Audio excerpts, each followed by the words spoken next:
errors or omissions in any of those minutes? I have no hands up, so I'll call the question. All those in favor? All those opposed? And it is carried.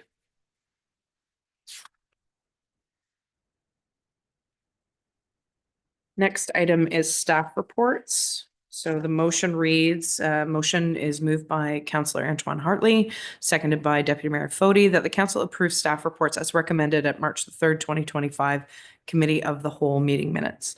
So under that, we have 9.1 through 9.5. Is there any comments or questions on any of those items before we accept the reports? Okay, so I'll call the question. All those in favor? All those opposed? And it is carried. Next item is information items. And that's moved by Deputy Mayor Fody, seconded by Councillor Maybe, that the information items be received and filed. So information items, there's only two, 10.1, 10.2. And any questions or comments on that? Please go ahead, Councillor Lackey. Thank you. Through you, Your Worship, to the Treasurer. I just wondered if it could be possible that we have a list of what the expenses are, at least for myself. And the other part of the question is, can we know these expenses before we sign up for, say, a conference or whatever it may be, so that we understand what we're committing to financially moving forward? Through you, Mayor. Yes. So in terms of the expense line that just says expenses, that would be any expenses incurred on behalf of a councillor, namely conferences. If you want to be specific for yourself, that would be conference expenses. So the registration for a conference, any hotel, any incidentals, mileage, things of that nature. So that's generally what shows up in the expense line. And certainly going forward, when you're signing up for any conferences or attending anything on behalf of council where expenses are incurred, yes, definitely, we would know the expenses ahead of time and the cost of that. So that can definitely be communicated. Go ahead, Deputy Mayor Fody. Thank you. Excuse me. Thank you, Your Worship. Through you to Councillor Lackey's question. I looked up my own numbers and I know that that's only motel rooms and there may be a train ride up and back. I don't submit meals or anything else when I'm out representing council. But to your point, it's pretty expensive conferences. Any other comments or questions in regards to that? Go ahead, Treasurer. I would just add, through you, Mayor, I would just add that through the budget process, we do budget $12,000 a year for training development conferences. In 2024, the total expenses was about $9,500 within that. So we're under budget. But that is, again, $12,000 is budgeted again in 25, just for information. Thank you very much. Okay. And any questions in regards to Station 2 Fire Hall Project Monthly Update? Go ahead, Councillor Maybe. Thank you, Madam Mayor. And through you, I was wondering if the Director of Operations could run through our change orders and the risks that were mentioned on that, just for clarity, please.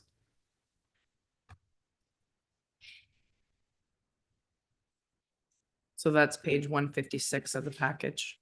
Thank you, through your worship. So the change orders, these are from the start of the project. We've had some minor revisions of structural geotechnical fabric. So when we initiated the project, we had a geotechnical study completed. It was up to the contractor to determine the footing requirements for the building, as an example. So that's the geo. So once they had determined what their footing requirements were, then it was established that we had to add some geotextile and some additional granular underneath the footings to achieve the bearing capacity required. For a post-disaster facility, it's double that of a standard facility because obviously with it being post-disaster. Entry door and hardware, it was this one was the entry doors going into the building. Both of them had the accessibility buttons on them. You're not going to open both buttons at the same time when you're trying to get in. It's not feasible. So we removed one. And then the kitchen backsplash was a bit of a miss. When you have a public facility like this, we do have to have a washable surface. So they added the backsplash on. Conduit for signage. So this wasn't something that was part of the contract. And looking forward, we wanted to be able to put a digital message board out front of the building in the future. So we had the conduit run. This didn't include adding the sign itself. That's something that we would take on in future, but we ran all of the piping and everything required to be able to accommodate that in the future. Masonry door runs. This one was a bit of a miss in the design. It didn't finish off right where it met back at the doors. So it was a small change order to address that. Lighting revisions. This was in the soffit. Some of the lights didn't work with the structure of the building itself, so we had to make some alterations. The township purchased the hardware so that we can use it in future, and then they have gone and updated the lighting for that. Additional change order 4.0. So this is alterations to the doorways. Fire tank overflow outlet control. Just adding an additional device to be able to accommodate the outlet control of the tank itself.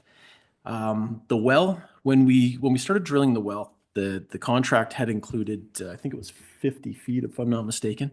But we weren't achieving the required flows that we needed for it being the fire hall. So it required some additional drilling, and there were some further costs further down with the well pump as a result of having to pump the water so much further up to get it to the tank. Additional closer for door. So this was one that was missed on one of the doors. So we had to pay the difference to install it there.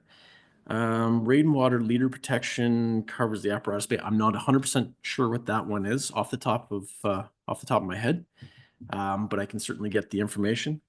ACM panel revision. We had a bit of a challenge with the fins that stuck out on the side of the apparatus bay above the office, and this was the deletion of those, which as a result had some requirements for finishing off the building. So we had to pay the difference of that. This is the cost of removing the panel versus making the adjustments to be able to accommodate it. The problem was that it didn't really work well with the structure of the building. So that adjustment was a requirement. And, it was a $8,500 credit versus a $10,000 cost. So that's the difference between the two. New MUA unit access air filter. This is the makeup air in the apparatus bay. It didn't have an access door. So this is introducing that access door so that we can change the filters and all those kinds of things on it. Roof hatch. This is something that we added. So with a new building, when you have roof items, you have rooftop units, you have stuff like that, you have to have access that gets you up there safely. Because we don't have any rooftop units currently, the roof access hatch was not a requirement. But given that we're doing the roofing right now, and in future, we're building this building to be able to accommodate solar panels, it's something that we'll have to have. So we push to have this completed as part of the project so that it wouldn't have any negative impacts on our warranty with the roof. So that it's something that had to be done before the roofing was completed. Security and hardware modification, upgrade door hardware and fob requirements. So when IT had a look at the building, we found that the hardware that was part of the contract didn't really work well with the fob system that we use. So there were some adjustments to the door hardware and being able to accommodate that door hardware. So that this is the difference to be able to accommodate that. And the grand total to date for change orders is $94,375. In addition to that, we have cash allowances. Now, cash allowances are a part of the contract. So when we signed the contract with the contractor, the total cash allowances were already part of that contract. And what we're finding is that we're not going to use a lot of that money. And the difference of the cash allowances versus the change orders is that we're actually in a positive balance right now because of that. So we're in a good financial situation with this. We're under budget currently based on this, and hoping to get things completed here in the next month or so. Follow up? And as a follow-up, the risk levels here that they spell out here, if you could run them down too, please. Yeah, so the risk, thank you. The risk, obviously with the well pump, with us having to go so much deeper than what we anticipated, that has an impact on being able to get the water pumped up there.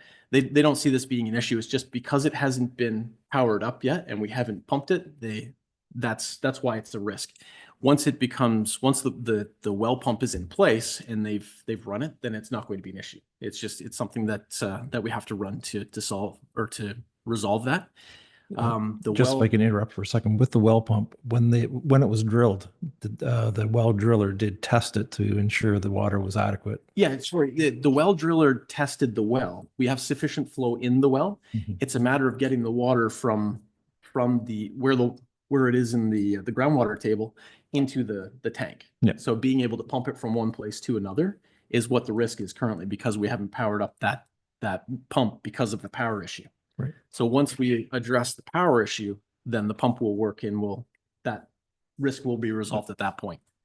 The well service pipe was installed without being inspected by the building inspector. And that's why that one is currently a risk, because it does have a negative impact on occupants if we can't resolve that. Worst case scenario, the contractor, they believe that they have pictures, but if they can't find the pictures, they're going to dig up a section of the service pipe and they'll expose it for the building inspector to come, they can verify it, and then we'll move forward. Water quality as well. Without actually running the system, we don't know what the quality of the water is. We do have an allowance in there for water treatment system, so that will resolve itself as well. The lower ones, they're not really big issues. These are all expected to resolve themselves as we continue through construction as well. Okay. And just a couple of follow-ups here then. With that roof hatch, there's an internal ladder system that goes from the inside a certain room to access the roof. Through your worship, currently there is not. So we are just installing the roof hatch at this point. With us having the two-tier roof, there's actually a requirement for the ladder to go up and service both roofs.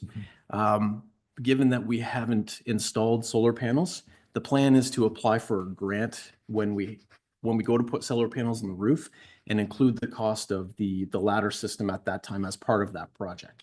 So one internal to the lower roof and then an external one to the second roof, most likely. No, actually both will be internal. Both internal? It will be internal to the lower roof, access through the window with a platform that you'll then go up to the secondary roof from that platform. Okay. Oh, what else? Let me just back up here a second. Sorry for the MHU door change. The filter. So again, the maintenance on all the HVAC equipment, and recently I know of some that has been very poorly designed. And has there been adequate access for any mechanical equipment to be serviced, particularly the filters, because typically they're either quarterly or every third of a year? Through your worship, I believe that's the reason for the change order, is to increase that access so that it is easy for our staff to be able to get in there and change those filters. Yeah. Okay. I think that's it for me right now. Go ahead, Deputy Mayor. Thank you, Your Worship. If I can speak, can we go back to the expenses page for a second? Sure. I had a question to our Director of Finance. The council pay, what constitutes that moving up every year? Is it, excuse me, is that the cost of living, or how is that established? Just, I remember hearing it a few years back.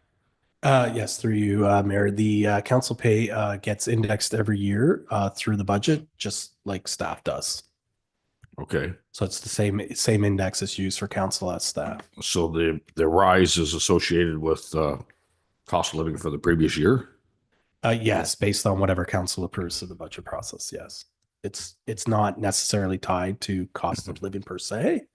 A recommendation is made through the budget process and Whatever we approve for staff applies to the council remuneration as well. Right. I guess my thought process when I was reading this at home, I doubt there's anybody sitting at this table is relying on that as their income. And do we need to be moving it up? You know, if it's 3.5% or something like that, it's likely inconsequential when you look at the math. So just for some context on that, part of the reason that the decision was made, and Councillor Lackey, you might be able to provide context. How I understood it is that this was to alleviate the requirement to go back and revisit on a regular basis whether we were in line with other people. Because if it's indexed, we really shouldn't need to go through that process per se. So it's, if we're falling behind because other municipalities are paying a lot more, or perhaps we're in the middle of the pack. I'm not sure the last time we did a remuneration for council review. through you, part of the Mayor. comp review, Yes, it was included as part of the comp review last year, and there was a minor adjustment made to the mayor's salary, but councillors was kept the same Right. with annual indexing. Yeah. But it's supposed to alleviate having to do that on a regular basis. Go ahead, Councillor Graham. For further clarity, if council is interested, in 2015, April, May, under TR 030-15, a resolution was passed that their staff and all, which would include council, and it's confirmed, of course, with the confirmatory bylaws we learned on the 6th, and you will find that. And so it was a COLA clause. However, and that operated with us through our term 2018, 19, 20, whatever. Then things got changed up, and particularly when the union negotiation began, then at that time, and this would be, I don't know, I'm going to say 5 years ago or whatever, Treasury thought that it would be best if the sabers didn't get rattled too much, and therefore staff and so on, apparently through Treasury, agreed to match and not outdo what was the union under their first term, which was 1%, even though any COLA clause would have been greater. But for some reason, it was determined in this council, and we signed off on it, that that would be the way forward. Now, I'm not sure if that resolution, therefore bylaw, still exists. I do believe it does. And it can be found rather easily just on exact dates I told you. So by way of explanation, there may be a COLA clause written into our bylaws, which has been ignored, but it was ignored for what was considered a good reason. There you go. So what you're saying, Councillor Grell, is perhaps we did not rescind the original bylaw and that we're operating outside of the bylaw. Is that what you're? My exact remembrance was when the discussion came up, I mentioned that there was a COLA clause, and I was told in no uncertain terms there was never a COLA clause. And I said that was incorrect, and I stand by it. There is a COLA clause, and it's done by resolution in April or May or June of 2015 under TR 030-15. And there's two resolutions put forward, and one of them is without a doubt a COLA clause. Thank you. Okay. Definitely look at that. Go ahead. Deputy Follow Mayor up if I may, Your Worship. Thanks for the expertise details on that, Councillor Grell. I'm not surprised you'd have that. Well, that adds to my thought process because there's 7 of us sitting here, and if it's 2% or 2.5%, after 10 years, it's not 2.5%. It's 2.5% of the previous year's 3%, and then 1.5% of the previous 2 years, 5.5%. we don't need to do this tonight. We won't get into this deep, but maybe we should be looking at this and just 1% a year increase. And if some council 20 years from now isn't happy they're getting rich on this, then they can fix it. Thank you. Okay, so any other comments in regards to 10.1 or 10.2? Just as an aside, this monthly update will be coming forward. I realize it is late in the process, but it was something that I discussed with the director, modeled after something we do at county with Mapleview Lodge or the redevelopment of the G. Tackberry family home. And I think that going forward with most all large construction projects over $1 million, we will be receiving these updates, mainly because it's one thing for us to resource it, but it's another thing for us to understand where we're at in the process and how things are going. And it also means that the contractor, as much as they have to answer to the director and the other staff that are helping manage the project, that we see it as council. So if there's any red flags, we're aware of them. Go ahead, Councillor Maybe. Thank you, Madam Mayor. I did have one other question that I just read at the bottom of my notes for the Director of Operations, is that it indicated that there's epoxy floor going down in the bays and that it's going to be happening before all the work in the bays is completed, if I read it correctly. Am I right? I think that's a technical issue. Well, just that if we're doing that and there's still some work to be done and it falls on the floor that's finished, and then we have to repair a floor. That was my concern, is I'd rather us do it once instead of having to do it twice. Thank you. Okay. So that's noted. Thank you. Okay. Any other comments, questions? Okay, so the motion is on the floor that the information items be received and filed. All those in favor? All those opposed? And it is carried. Next item is number 11, action required items, feasibility study for waste reduction and diversion at the Lansdowne Waste Disposal Site. Motion comes forward from Deputy Mayor Fody, seconded by Councillor Antoine Hartley. The council received the preliminary excavation option analysis for reclamation for the Lansdowne Waste Disposal Site as attached to Operations and Infrastructure Report 2025-015, and that the council authorized staff to apply for the Canada Housing Infrastructure Fund for the landfill mining capital project at the Lansdowne Waste Disposal Site to support further housing development in the township, and that council directs staff to report on the success or failure of the grant application in due course and present options to council for council's consideration regarding the Lansdowne Waste Disposal Site. So the motion is on the floor, and we have a guest here this evening that will be providing some presentation. Unless you have a question, you're good. Okay.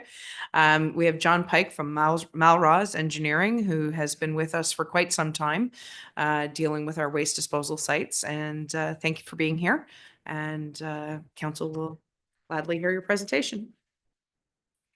Thank you for having me. I'm always happy to be down here in person and see everybody in this room. I don't think there's a formal presentation. We've been working with the township on aspects of this project now for a little bit over a year. This is a project that's building on an original grant through the Federation of Canadian Municipalities Green Municipal Fund, which we found has been very helpful for a number of municipalities we work with. And frequently they've told us that they're happy to see smaller municipalities apply for the grant programs. It's often the large municipalities they say are applying for it. And so this supported an initial study to look at the Lansdowne waste disposal site to see the composition of the waste. And I think originally the plan was to look at recyclables and other materials that could be recovered from the landfill. Anecdotally, you know, there's been Amnesty Day and there's stories of cars and tires and other things that may have been placed in the landfill since it originally opened back in the early 70s. However, in conducting the study at the landfill, there were 10 test pits dug down to the bottom of the waste pile, upwards of 8 meters. What we found was that the material is predominantly dirt. So through the process of operating the landfill has interim cover applied, I believe, weekly. Currently, it may not have been applied weekly back in the earlier years. But now clean soil is applied to the landfill to cover the waste, to keep it from blowing away, to control odors, and to be able to place it into the face.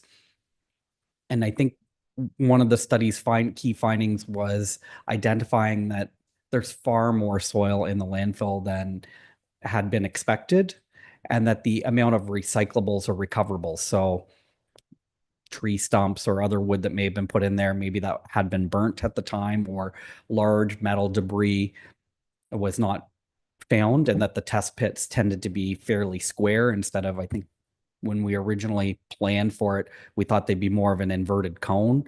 So that led to what to do with the dirt, and is there something that can be done with it?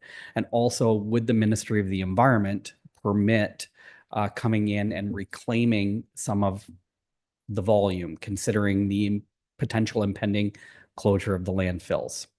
And the ministry identified to us that within the regulations, within the law, that it is expressly permitted to do reclamation. So this is not an increase in capacity to the landfill.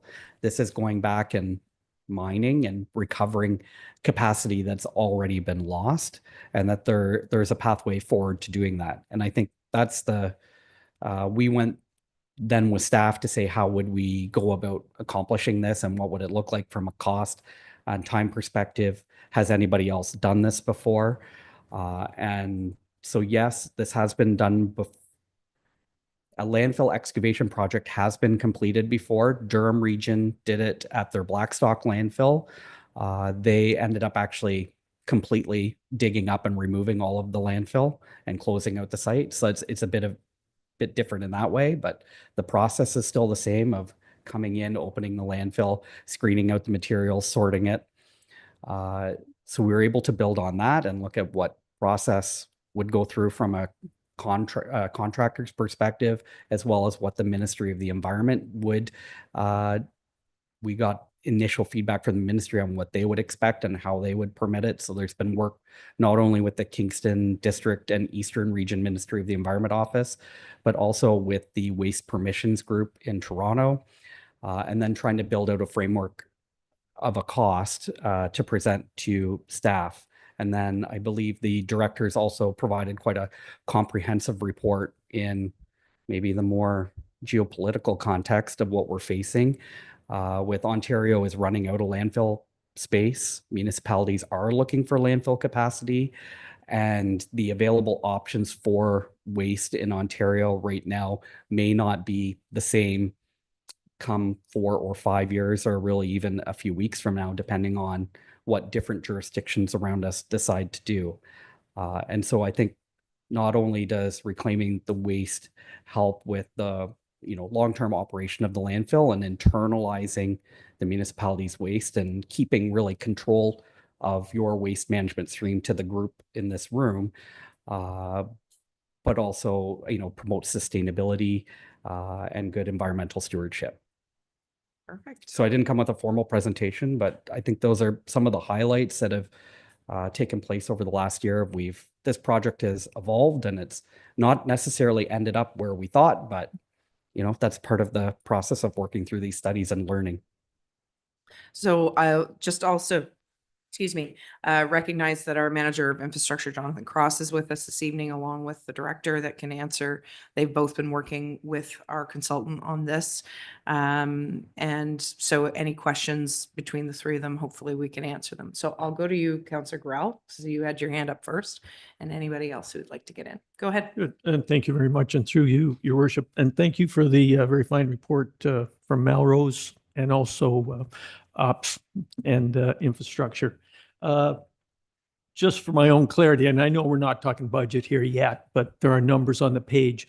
In the first year, would that be what would be expecting to pay would be $5+ million to get the thing excavated? Is that the way I read that? Like, that's not over 2 or 3 years. That's the first year. And my follow-up to that would be, if we started this project and it became less advantageous than we had at first thought, would a contract be structured that could be take that into account? Or would an RFP go out there and saying, hey, this is a year's work, it's going to be big and so on? In other words, how committed do we get to $5+ million for 1 year to mine the project? And do we have equipment, or is there equipment available to do this? Is it just standard construction equipment with screens and big mining filters? I've been around mining equipment. Or does stuff get brought in from elsewhere? Because that strikes me as a pretty big screening operation. Thank you. Go ahead, Director. Thank you, through your worship. So the first part of your question about the timeline of this project, obviously we do have to get approvals from the ministry. So it's not something we'd be jumping on in 2025. We're looking, as part of the report that I've provided to you, a funding opportunity with CHIF. And the requirement with that is completion by 2031, I believe, March of 2031, for their year end. We'd be looking at the end of the landfill and trying to have everything completed by that point. It's not something we can do in 1 year. I think it would be a 2, maybe 3-year project to get this completed. So it's something that we would certainly have to start within the next year or so, but completion wouldn't happen immediately. It's a bit bigger project than that. In terms of once we get moving, we put a contract together, and obviously our contracts always, I wish Steve was here, the CAO, to talk about this, because he's the procurement guy. But we always award all or in part. So if there's something that, it just doesn't make sense, then we would have to cancel the project, and we'd have that written into the contract for us to be able to do that, make sure that that language is there. And then the equipment required for this. So we have the luxury of having a pretty good local contractor here with Nash. So I bounced some of these ideas off of Rob, and he's been a great resource with this entire thing. He did the excavating actually for Henderson when they did the test pits, and he has a pretty good understanding of our landfill, with them having done the maintenance of the landfill previously to Jerry Best. And he did some research as well and looked into, what the best means would be to be able to do this type of sorting project.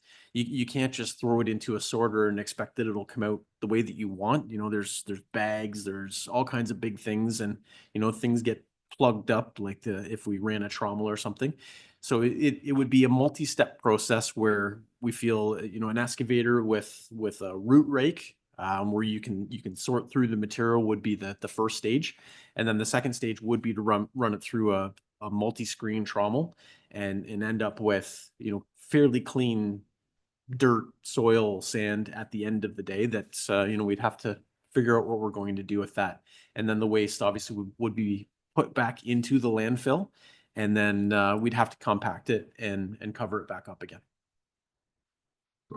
So just again, getting way into the weeds here, but we're not inventing the wheel here about that tumbler. That stuff exists in the mining industry. So when the RFP went out, someone would have to bring that in, and that would all be built in. Is that the idea? That is correct. When we built the costs for doing this project, it was actually based on estimated costs for all of that equipment required. So Thanks, it's Rick. fairly accurate. Thank you. So I have Councillor Maybe and then Councillor Kelman. Thank you, Madam Mayor, and through you. I've got a couple questions here. And again, with landfills in our area, and this one is particularly built on the surface, right? It's not into the ground at all. So that poses the first question is, can we, or is there any landfills in our area that are dug down, clay lined, so that we can increase space that way also as a possibility? Because in other states or other jurisdictions, there are that type of So that would be a question Yep. for Mr. Pike. Sure. Through you, Your Worship, most of the municipal landfills in our area are naturally attenuating. They were built like Lansdowne, or some of them are in former sand pits, or I'm from Wolf Island, in a former quarry, or they're along the sides of roads. And if you go back through old Ministry of Environment documents from the 70s, you'll see the town clerk, the town mayor, and a director of public works and a Ministry of Environment person met, picked a site and said, here. So I'm not aware of a more modern City of Kingston, Frontenac Islands, Loyalist, front of Young here. Nobody really has a modern clay-lined landfill where they have treatment systems like where they collect the leachate, treat it, and discharge it. They're pretty well all naturally attenuating landfills. If you were to today look at applying for and going through the process of building a landfill like that, you'd be starting into a new permitting process and going through the full environmental assessment process. And I think people have found that maybe a bit difficult and lengthy in Ontario. And second here, the key is that it's a reclamation of existing approved capacity. The ministry would not probably entertain an expansion of the capacity. And then part of the reasons in the report, we did some rewording with the ministry to exclude final cover. And there's still a bit of discussions to have with the ministry because beyond the approved volume of 247,000 cubic meters or whatever it is, there's a design. There's a three-dimensional shape that the landfill is supposed to end up at the end. So they all kind of dovetail together. Yes, just didn't know whether there was that type of landfill in our area or whether it's something that can be acquired in our future, or whether this is a time to actually be looking at something like that to attain or ask the question at least for this particular one, because it would increase the capacity greatly if we can increase the capacity, which we are trying to do by taking cover out or additional soils that are clean enough to remove and put somewhere else. So that's why I kind of asked that question. I guess the other one is there any other, again, this is a long range issue we have, and it has been, we've sat on these, on the committee on this. And this is not just our municipality, this is the whole province or even larger than that. So when and is the environmental group planning on getting on board with having us treat it in another way, whether it's gasification or an incinerator? And we know that Durham County has an incinerator that deals with a lot of waste. And when they first built that, they were not allowed to bring any other waste from other regions. And they are now. So do you have any feeling from the environmental people on what's there? And is there any of the other county municipalities wanting to venture into some sort of process in this area to help us all? Because this is going to be something that's going to come into us for many, many years. And if we don't start solving it now, and it's going to take many years to do so, our capacity and the tariffs that may be on our garbage to go to Michigan might be way more than we ever thought possible. So I think we really have to step up our game here somehow and move this forward. And whether it's county or the other municipalities or the whole province, they really need to do something if you have any information from that point of view. Yes, certainly. Actually, with the Durham Region incinerator, I was one of the auditors of record under the environmental assessment and the environmental compliance approval. So I was there when they dug the original holes all the way through the build and initial commissioning. And it's a fascinating facility. I believe Durham Region told me they spent north of 10 years getting their permits from the Ministry of the Environment. And I want to say well into the 7 figures they paid their consultants to get the permits. Now that was, the ministry had not approved a facility like that in Ontario in a long time. And they weren't even, what Durham told us at the time was they weren't even sure how to approve it. And that was a partnership between Durham and York regions. I believe Durham's 80%, York's 20%. And they built that at 2/3 capacity. There's 2 boilers in there, and I believe there's room for a third. And I think Durham's starting to talk about that 3rd boiler. And part of the reason they dug up the Blackstock landfill is they had extra capacity at the incinerator at the time. So I understand it helped them with some other issues. I also believe that was well north of 100 million to build that facility. And it serves the better. I thought it was 285. It could have been. Yeah, it's been a long time since I talked those numbers during the initial build, and it was built by Covanta, which is a US firm. And Durham Region even had to hire consultants out of the US to supervise the construction.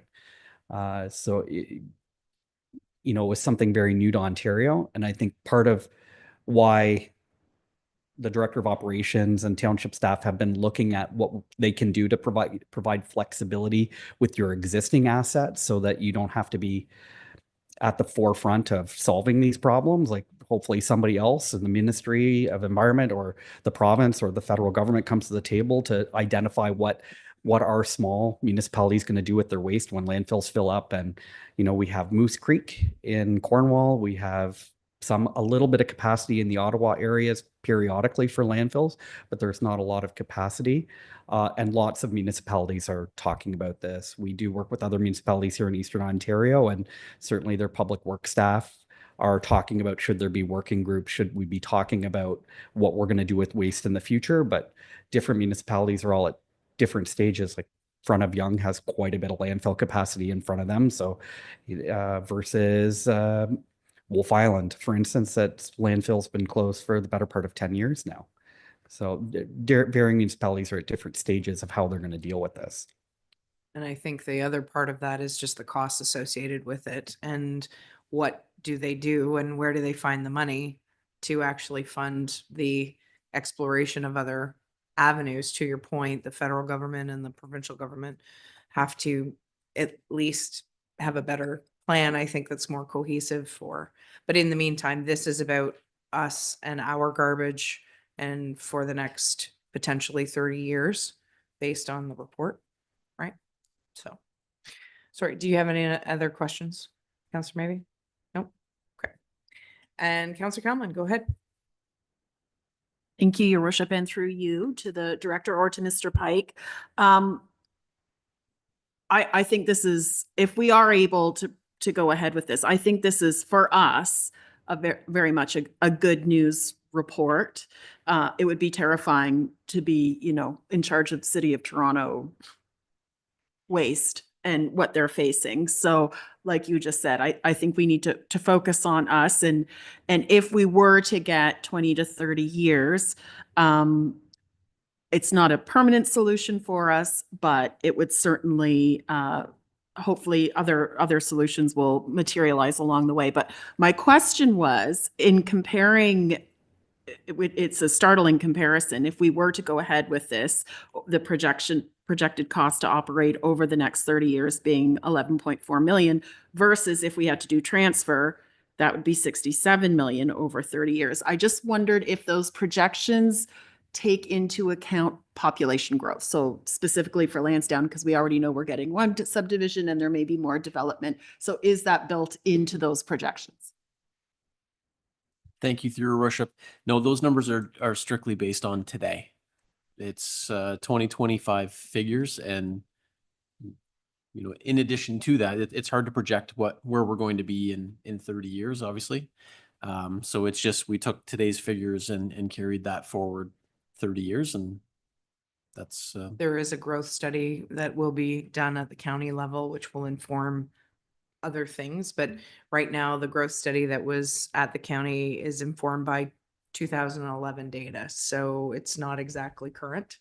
But there's a whole other conversation to have about that. But to your question, there is data that will be coming forward in regards to growth and how we might look at lots of other projects, not just this one, about justification as to what we anticipate the growth will be, whether it be for planning purposes, zoning, all of that stuff. So, okay. I have Councillor Antoine Hartley, and then I have Deputy Mayor Fody. Through you, Chair. You mentioned grant. So it's 5.4 million is what would be the maximum amount of a grant we would hope to receive?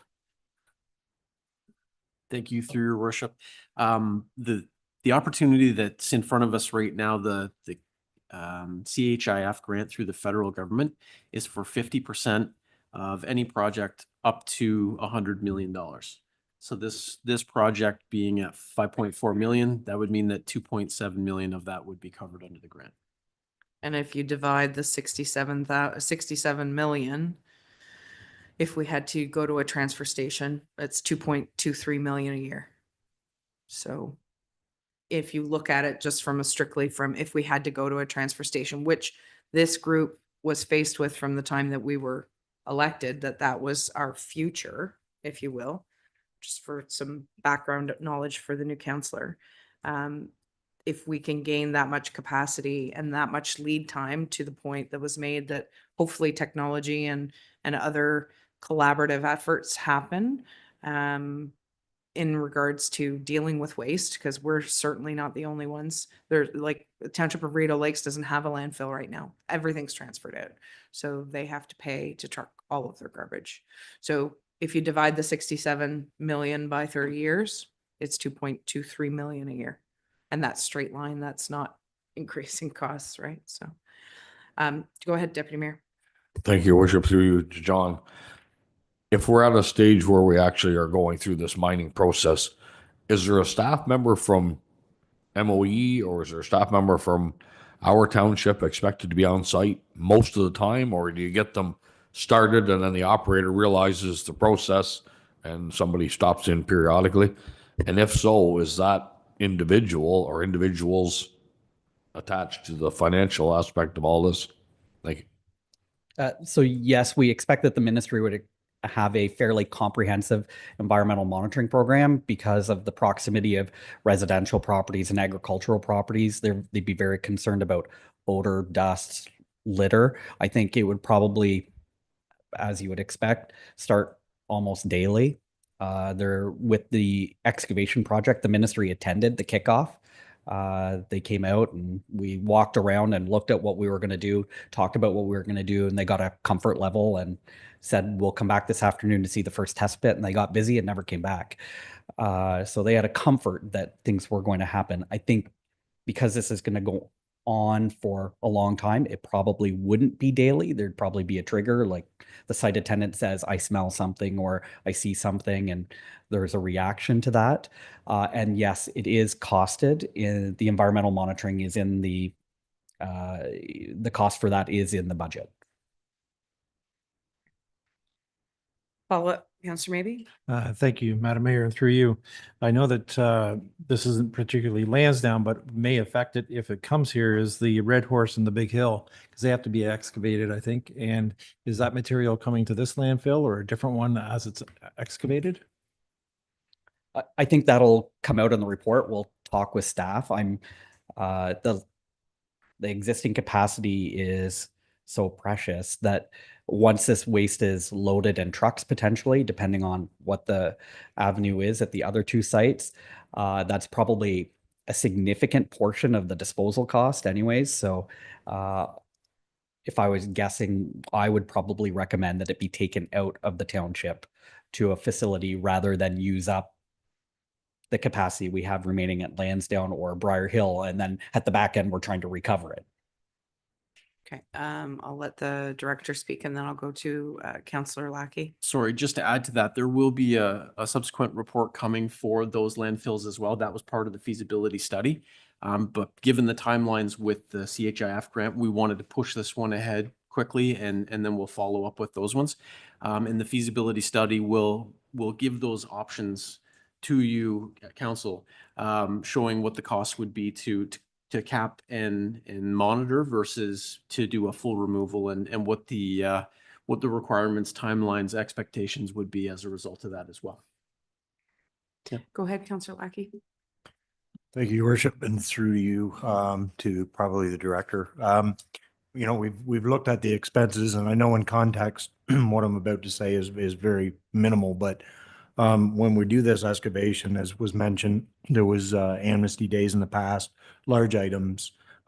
We are going to see some revenue from the recycling that we do take out of there. So have you accounted for, like I said, I'm sure it's minimal, but are we going to get some income from some of this mining as well? Through Your Worship, we actually haven't, we just did a one-to-one cost of removal and what the removal would be. right now, we don't know what that is. We're under the impression that there are cars in there somewhere.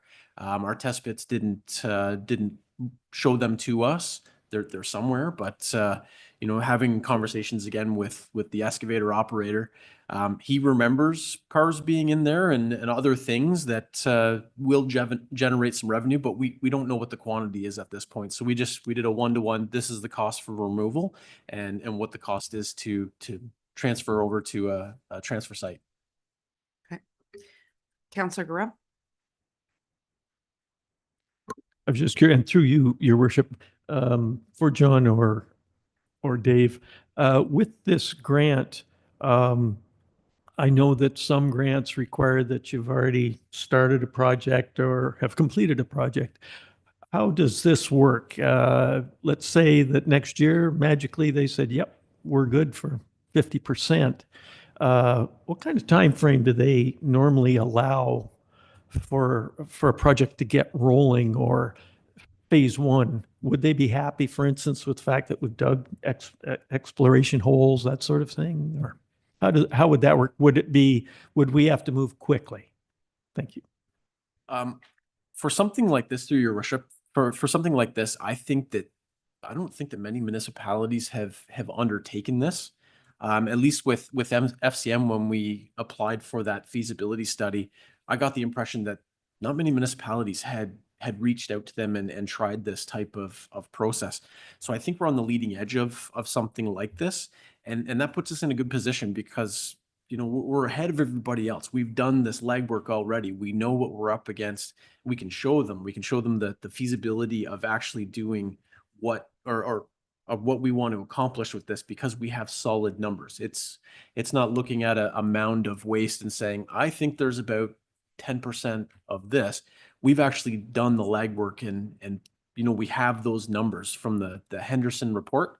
So I think, you know, with any project as close to shovel ready as you can be, it certainly helps with your application to strengthen it. And I think because of all the work that we have done, we will have a stronger application than other municipalities. If that answers your question. Yeah, I think it was almost rhetorical, because I was just curious that, again, magically, if they said, hey, we like your pilot project, or we're going to treat it as a pilot project, whatever, when would we have to have this thing in a budget? Because that's a lot of money to conjure up, and it's unfair to, I don't know how we put that in a budget, contingency, maybe capital project, we're not sure, you know, it's kind of hard to do that.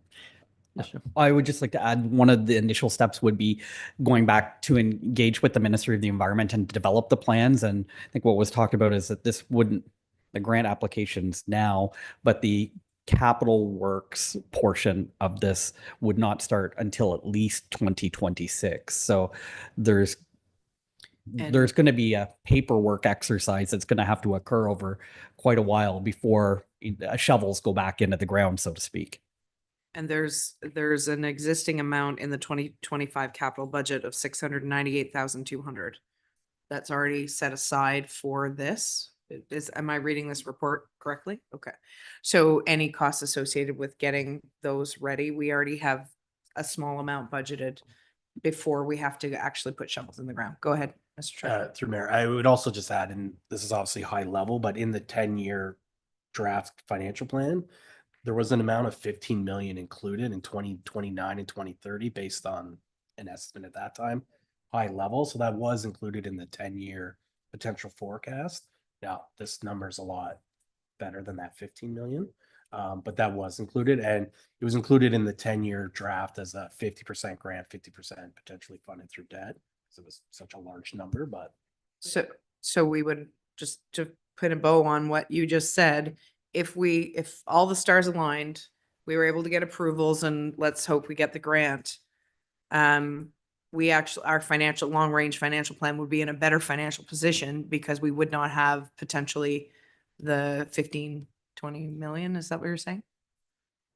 15 million was included in the 10-year as part of the 24 budget. And we were anticipating 50% potential. 50% grant, 50% So debt. 7.5. So if we have to take, it's less, it's A couple million, yeah.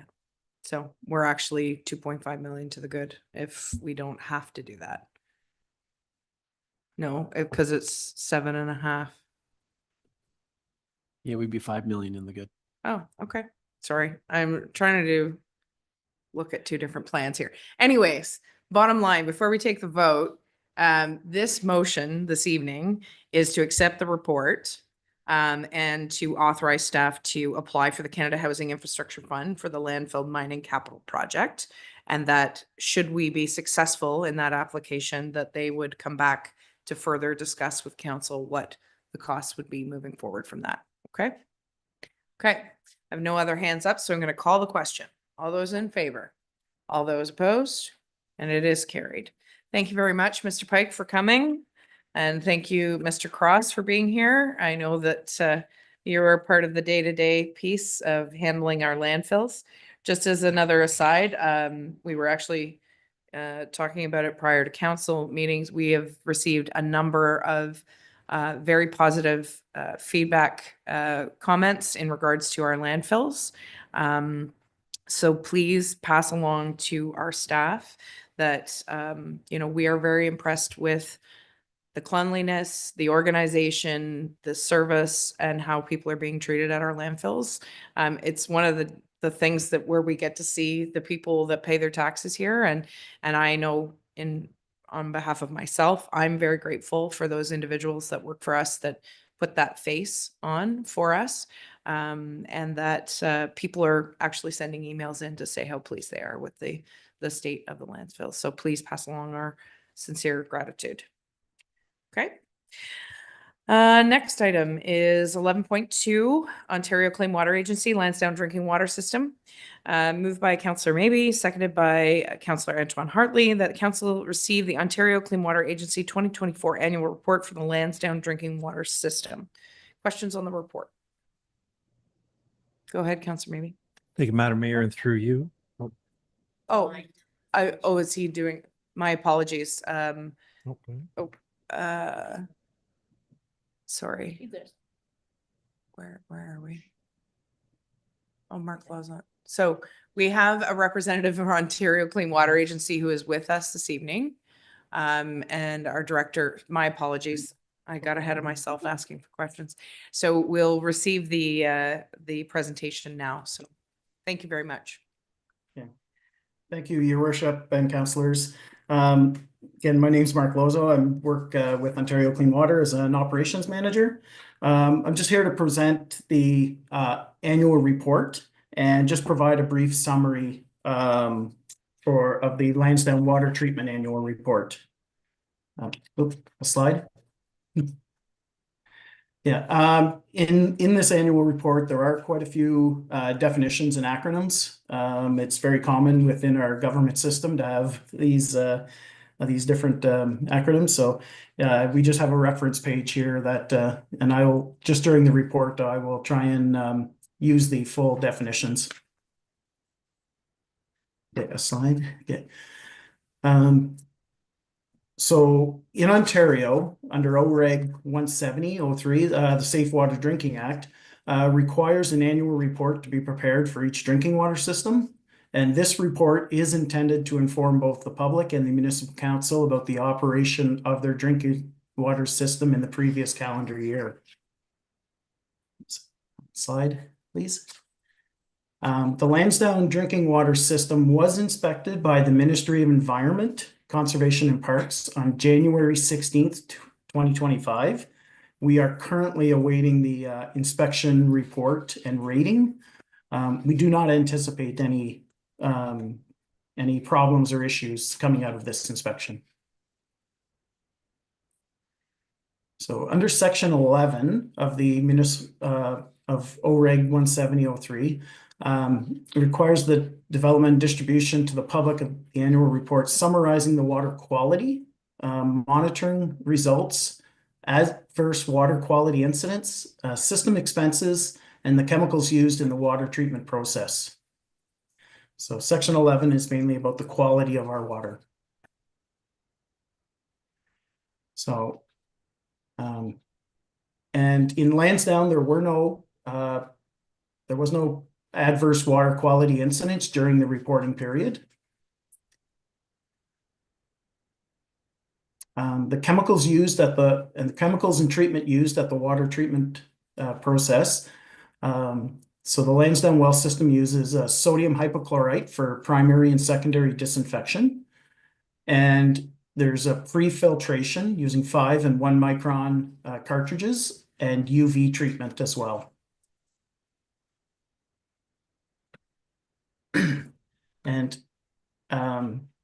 And the major system expenses during the 2024 annual season was well number 2 was inspected, cleaned, and there was a camera report provided. And there was a new well pump and motor replacing the old one in well number 2 as well. New security cameras at the well house and the tower were installed. That was also a municipal incentive.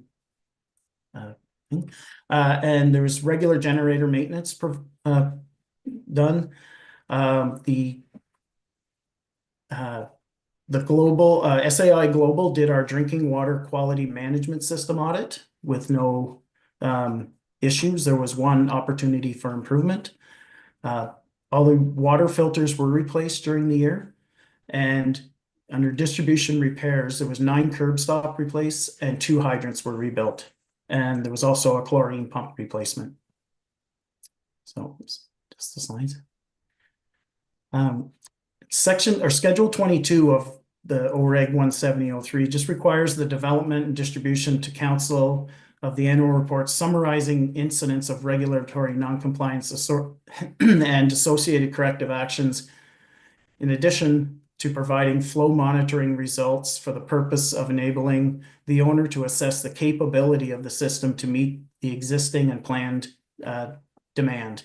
So Schedule 22 summarizes the quantity of the water, the raw and treated water that was produced during 2024.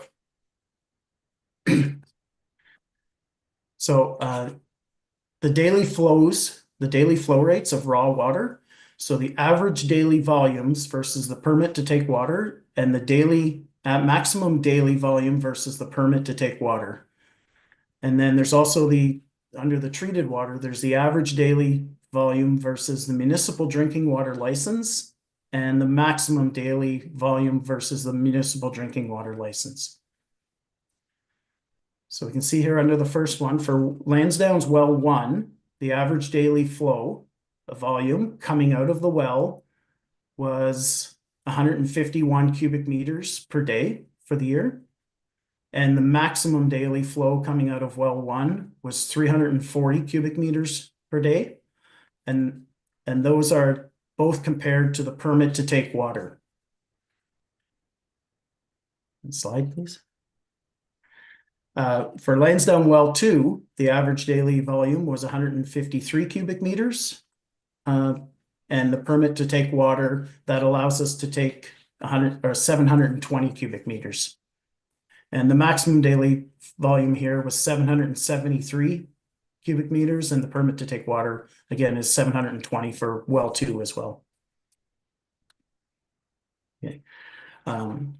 So the permit to take water is for the wells, and the municipal drinking water license tells us how much water can be produced in the plant itself.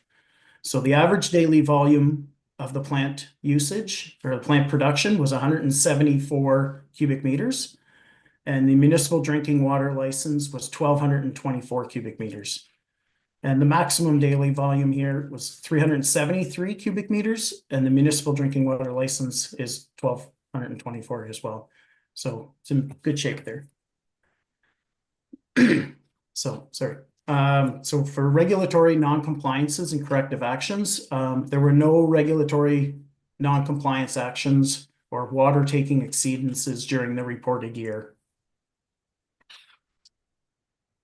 So thank you. If you have any questions or concerns, you can reach out to us at any time, and we'll take any questions if you have them now. Thank you. Thank you for the presentation. Questions from council? Go ahead, Councillor Maybe. Thank you, Madam Mayor, and through you. Well 2 was at max in May and June. and August dropped off quite a bit. Is there any indication what may have happened at that point to cause that spike? Yes, through you, Counselor, or sorry. The spike was a part of the maintenance and the rebuilding of the well. So they did test the maximum flow at that point. And also there is a small issue that we're having with one valve that's been sticking. So we're working on that to replace it. It's part of our capital budget this year. Okay, thank you. And a follow-up, particularly with your slide deck, the license amount for each day on each well is rough number 750, but the maximum per day is 1,200. Yes. By license. Okay. Yes. Thank you, Councillor. The 720 is how much the well is able to produce. So the plant itself can run 1,248, I think it is. Right. And so basically both wells could run at the same time if necessary. So Okay. the plant can actually handle more than just one well. Yeah. And that was just upgraded in the recent drinking water license. Okay. Thank you. Any further questions? I have no other questions, so I'm going to call the question. All those in favor? All those opposed? And it is carried. Thank you. Moving on to 11.3. Thank you very much, Mr. Lauzon, for the presentation, and thank you for the work that you do here in Lansdowne with the drinking water system. We'll move on to 11.3, new fire hall furniture upfit, moved by Deputy Mayor Fody, seconded by Councillor Maybe. The council authorized staff to proceed with purchase of furniture package from Workspace Interiors by Grandin Toy in the amount of $33,753.94, inclusive of net HST. Discussion on the motion? Okay. I'm going to call the question. All those in favor? All those opposed? And we're carried. Next one, RFT OPS 2025-007, supply and delivery of two 4x4 mid-sized trucks, moved by Councillor Lackey, seconded by Councillor Kelman. Council approved the award of tender OPS-2025-007 for the acquisition of two mid-sized 4x4 trucks to Petrie Ford Kingston Limited in the amount of $114,123.84, inclusive of net HST. Discussion on the motion.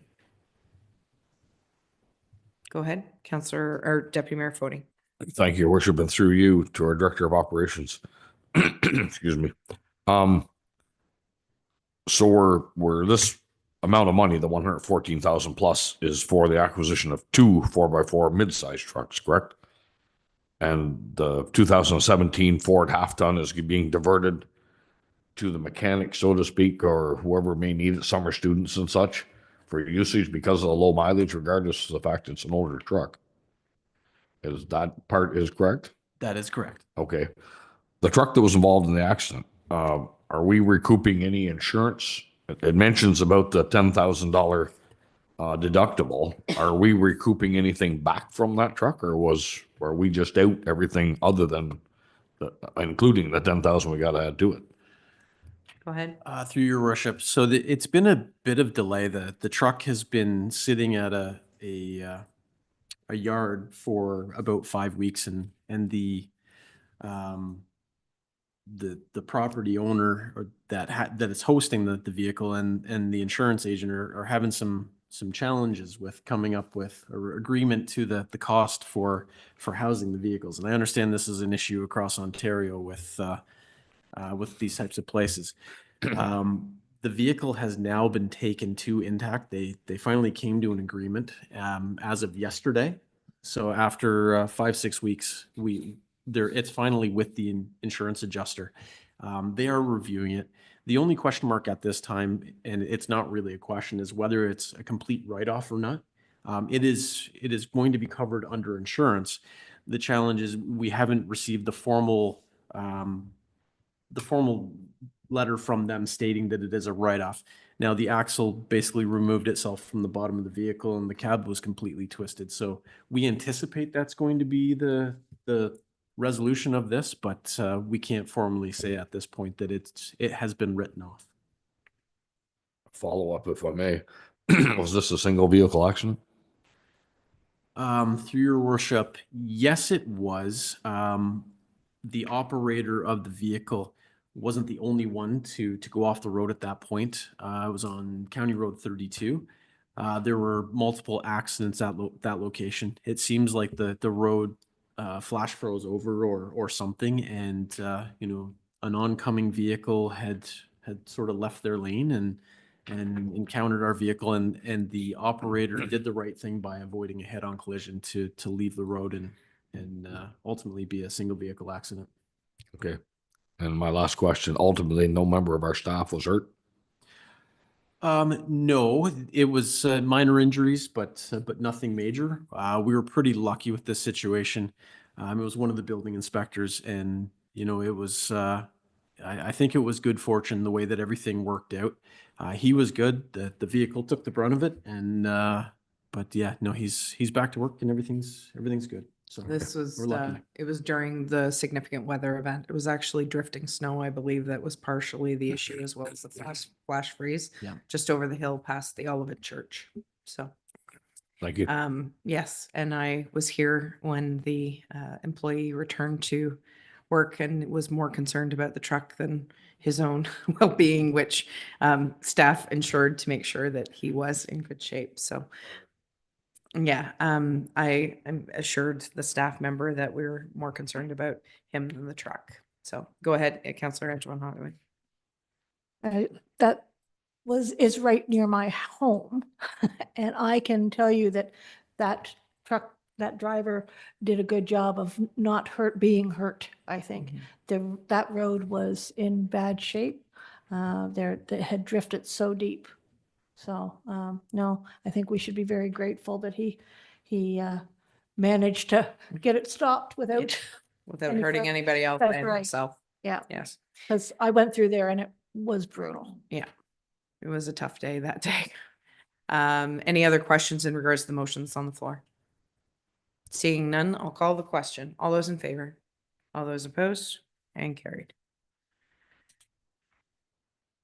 Next item is 11.5. Motion comes from Councillor Kelman, seconded by Councillor Lackey, that council authorize the award of tender OPS-2025-012 for the 2025 hot mix paving program to G. Tackberry and Sons Construction Company Limited in the amount of $233,110 plus the net HST. Discussion on the motion.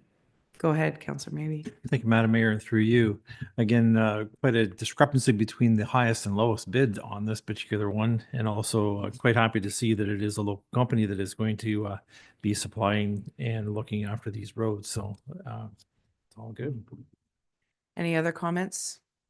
Go ahead, Deputy Mayor Footy. Thank you. Just through you, Your Worship, just a comment that we're, excuse me, finally finishing this little piece of ugliness that's belonged to us for a long time. It's rather embarrassing that neighboring municipalities have paved roads, and then there's virtually a mile of road belonging to us that isn't. But this has been an outstanding issue for quite a long time, and thanks to the operations department for the road counts, traffic counts, I should say, that brought this road up, which was no surprise that road would have the traffic count to warrant. And luckily, we didn't have to wait too long from the time those traffic counts were done till this particular stretch of road was addressed. Thank you. Any further comments? I'll call the question. All those in favor? All those opposed? Is carried. And I will be glad to make a comment on social media this evening. There was the last rainfall that we had. There was quite significant outcry about the state of that road because it is so highly traveled. But because we hadn't awarded the contract, I could not make a comment. But just to say our sincere thank you to Mr. Tackberry and his family for being a consistent partner with all of the municipalities and to show that, This obviously benefits their operation because it's very nearby and their trucks travel this road as well. But I would also like to give thanks to the director who had a plan, who, did all the legwork, and our plan for upgrading or maintaining roads is being followed. And this was on the docket to be done this year, and will be done employing local individuals who are working for the company at a very reasonable price to the taxpayers of the township. So thank you very much. Next item is tax rate bylaw. This is now that the county has set their tax rate. This is just confirming the tax rate for the final tax bills that will be issued in September. So moved by Councillor Lackey and seconded by Councillor Kelman that the council grant 3 readings and final passage to bylaw 2025-007, being a bylaw to provide for the levying and collection of the estimates of all sums required for the township purposes for the year 2025, and to set tax rates for various property classes as attached to corporate services 2025-008. Discussion on this motion. Go ahead, Councillor Grow. Thank you. And through your worship, just quick math here. It is our total assessment. Let's see here. What am I looking at? Total assessment is 2.4 billion. And any idea what that might have increased from last year, our CVA? So you're looking about what the increase was to our assessment. Yeah, correct. I believe that was in Ballpark. our budget binder, and I'm trying to remember what the number was. So we'll just leave it with the treasurer for 2 seconds. Because just for the edification of those who might be watching, our assessment would only have grown based on building permits and new builds. So because we continue to not have any phase in from the province at this point from MPAC. Go ahead. Mayor, the assessment increased about just under 14 million or 0.57%. The assessment. Okay. That's just straight assessment. That's not weighted assessment, but just straight assessment. Thank you. Any other questions? Go ahead, Deputy Mayor Fody. Thank you, Your Worship. I hesitate in your position to ask this. It was originally identified that the county was looking at a higher rate of tax increase at one point, were they not? No, it stayed at the 5.11, so it never Oh, did it? increased. It did stay. And we were able to find savings in order to keep it down. Originally, we weren't sure what that was going to come in at, but I will say that I will caution this council that as they move through the asset management process, as they're only in year 1, and there are significant deficiencies with our road network and how we're going to fund that over time. We have been increasing our dedicated infrastructure levy for roads year over year by 0.5% or 1%. Can't recall right off the top of my head, to put more money away. But it's also a matter of having enough contractors to get the work done that needs to be done. So there'll be some changes in the Public Works Department at the county over the next 6 to 12 months. There's a new director that's being hired. The manager, I believe is his title, is going to also be retiring, who's currently the acting director. We're in the process of hiring that. So I think that you'll see a very different roads department as time wears on, and a plan for how we're going to get this work done, because this winter has been difficult on some of our county roads, to say the least. So yes, the bottom line is no, there's been no increase. It was 5.1 for the county. Okay, which our overall increase was 5.2. 5.2. Thanks for the clarity. Okay. So with that, motion's on the floor. Any further comments or questions? I'll call the question. All those in favor? All those opposed? And it is carried. Next item is moved by Councillor Lackey, seconded by Councillor Kelman. It's a little bit of a long one, so bear with me. The council adopt the official plan amendment, township file number D09-2024-001, attached to Planning and Development Report number 2025-014 as Exhibit E to amend the official plan designation of the property municipally known as 155 Main Street from institutional to mixed use on Schedule B4 of the Township Official Plan, and that the amendment is forwarded to the United Counties of Leeds and Grenville for approval, and that the council approve the application for the zoning bylaw amendment, Township File Number D14-2024-011, per the amending bylaw, and Schedule A attached to the Planning and Development Report number 2025-014 as Exhibit F to rezone the property municipally known as 155 Main Street from institutional I zone to general commercial GG zone in the Township zoning bylaw number 07-079. It's a lot of numbers, a lot of reports, but I think I know which property it is. So, anyways, any questions or comments in regards to this application and this motion? Seeing none, I'll call the question. All those in favor? All those opposed? And it is carried. Okay. Next is the mayor's update. It's been a bit of a crazy time with all of the challenges that we're seeing in regards to tariffs and political climate south of the border. I was asked to be part of a television program called The Agenda last week, talking about how this might be affecting small municipalities as well as large municipalities across the province. My take on things versus some of the other mayors on there was definitely different. I just want to take this opportunity to really underscore that we value our American neighbors. We value our American taxpayers, who many have been coming here for many, many years with their summer properties. We know that within the next month and a half to 2 months, we will start seeing our friends and neighbors come up to attend their properties. We know that this likely is not, this is above the municipal pay grade, let's put it that way. And there's lots of people asking, what are we going to do? What can we do? I just want to make it clear to the public that we as municipalities have to abide by the Municipal Act, and it limits us when it comes to procurement to a certain degree. I do believe that higher levels of government are looking into how that might be somewhat changed when it comes to procurement. As of right now, we are required to look at the lowest tender with some additional caveats, but generally the lowest tender. So whatever the province may do or the federal government may do might change how we look at that. So also, I would like to take this opportunity to congratulate this council because the report that came forward tonight in regards to this landfill study is on the leading edge, in my opinion, as has been indicated.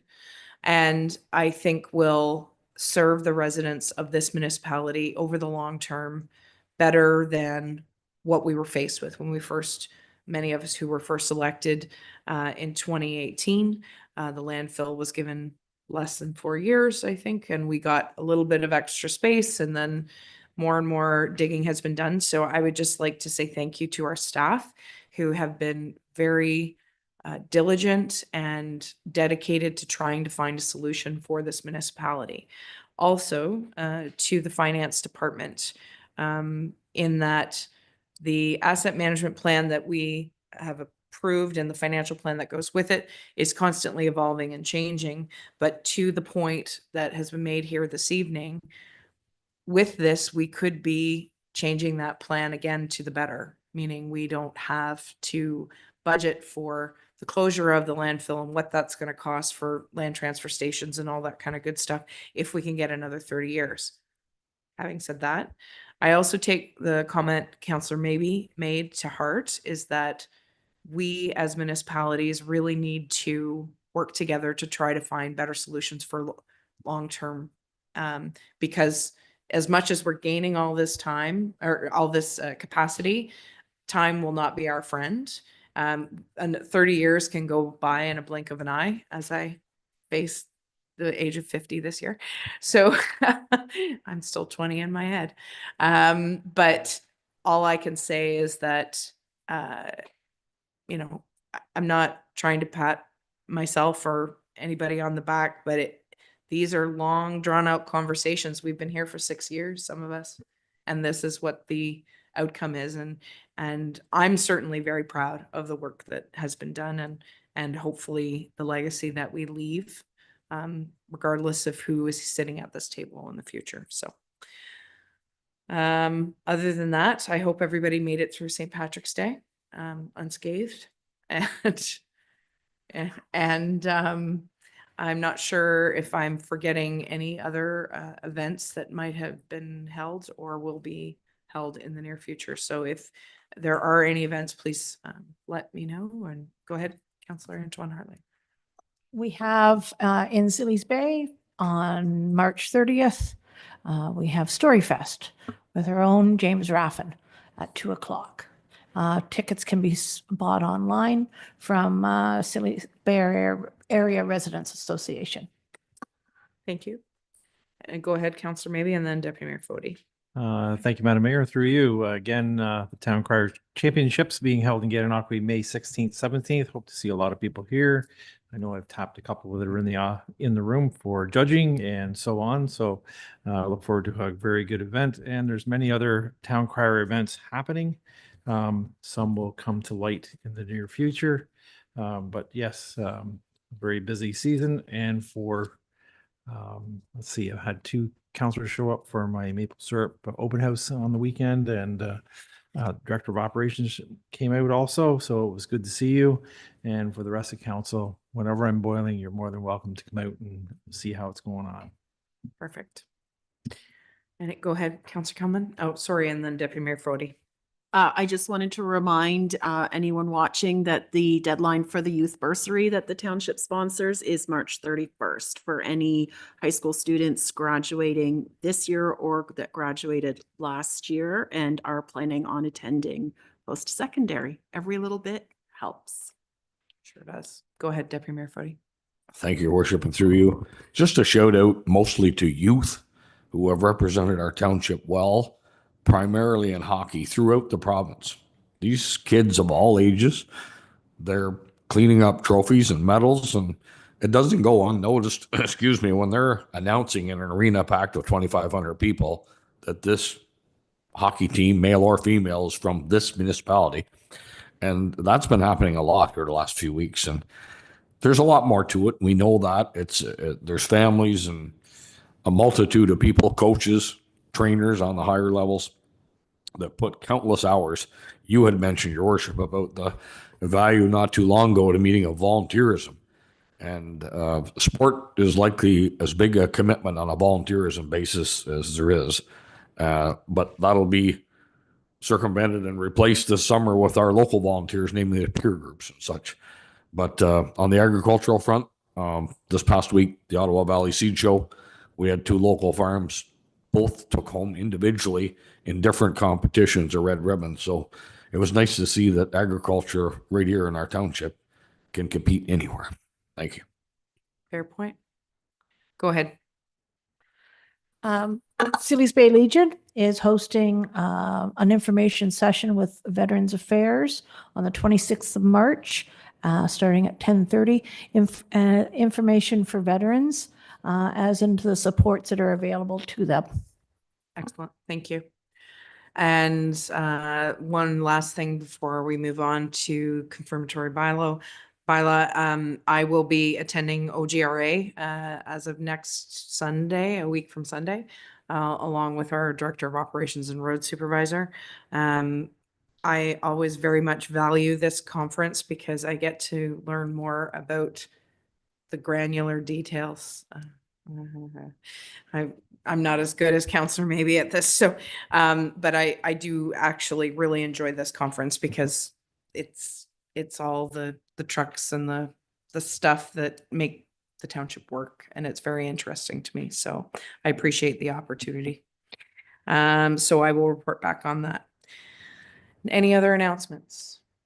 Okay, moving on to the next motion, by Councillor Kelman, seconded by Councillor Grell, that 3 readings of final passage be granted to bylaws 2025-005, 2025-006, 2025-007, that 3 readings of final passage be granted to bylaw number 2025-008, being a bylaw to confirm the proceedings of the Corporation of the Township of Leeds and the Thousand Islands at its March 18th, 2025 council meeting.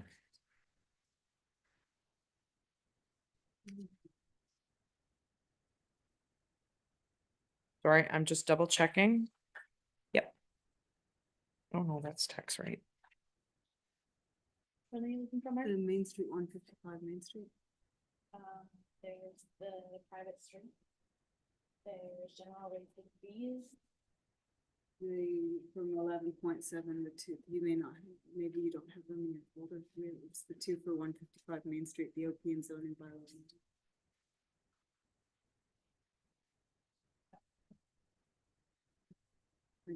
Yes, please. Okay, we're gonna hit a pause button while we go and we just want to make sure we tie a bow on this because it will prohibit it further movement on that property if we don't get it done this evening. Do you have the? Okay, so all I need to do is amend this with 2 more bylaws. So Councillor Kelman is the mover and Councillor Grell is the seconder. You're okay to add the other 2? I realize that it's full-on amendment, but we're getting after 8 o'clock, so I'll be a little loose with my procedure.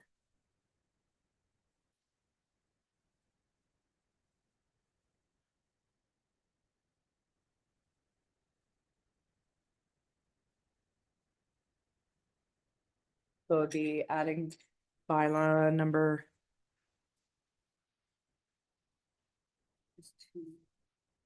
So it would be 2025. So it will be 09 and 010.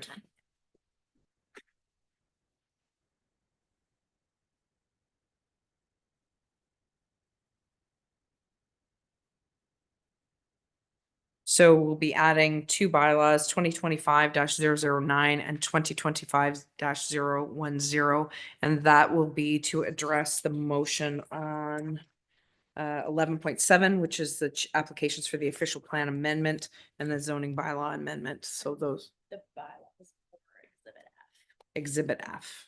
So, okay. Perfect. I'll just wait for the. It's okay, go ahead. Oh, I can? Yeah. Okay.